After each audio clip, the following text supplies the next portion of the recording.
दिन 21 मार्च, ईद की नमाज के बाद का समय।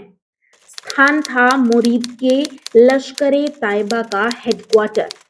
अचानक से गोलियों की तड़तड़ाहट से गूंज उठा।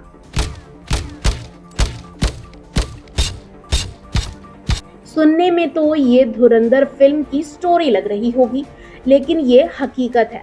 लश्कर-ए-तैयबा का कमांडर बिलाल आरिफ सलाफी उन्हीं के हेडक्वार्टर में धुरंधर की तर्ज पर उड़ा दिया गया।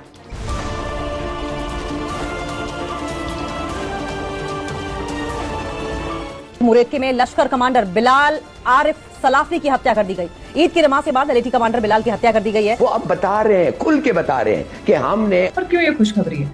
लश्कर कमांडर बिलाल आरिफ सलाफी शॉट कहा? मुद्रिके क्या लश्कर का हेडक्वार्टर एरिया। कब? जब ये ईद पढ़कर निकल रहे थे बाहर। एक के बाद एक ऐसे शख्स का कत्ल है जो कहीं ना कहीं किसी न किसी तरीके से इंडिया को मतलूब है। पाकिस्तान में हिंदुस्तान के दुश्मनों का खात्मा कौन कर रहा है? भारतीय इंटेलिजेंस एजेंसी रॉ ने पाकिस्तान में मुतादिद अफराद को कत्ल करने के लिए एक खुफिया मुहिम चलाई। यानी ये अगर आप सीधे सीधे लफ्जों में ये कहें तो एक और को टपका दिया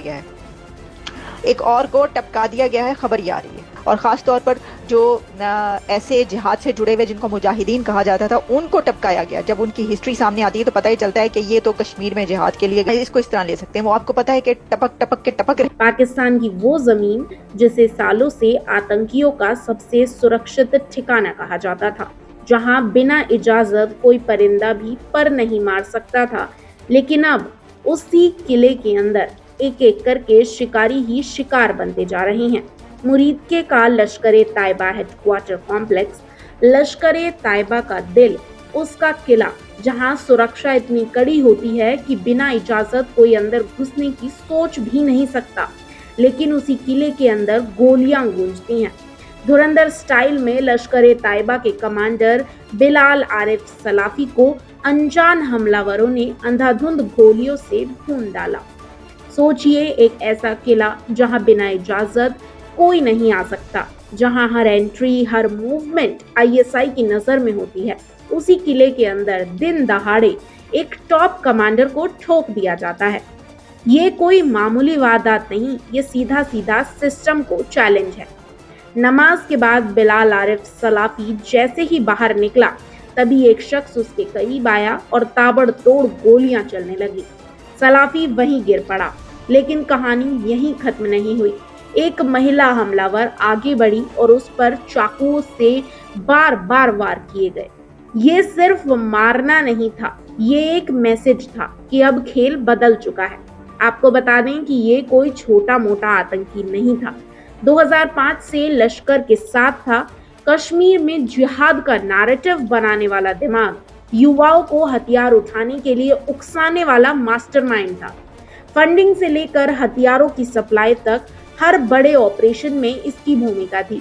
सीधे शब्दों में कहें तो ये सिर्फ एक आदमी नहीं, आतंक की पूरी मशीन का ऑपरेटर था। लेकिन सबसे बड़ा सवाल ये उठता है कि इतनी हाई सिक्योरिटी, आईएसआई की निगरानी, हर मूवमेंट पर नजर होने के बावजूद भी ये हमला कैसे हुआ?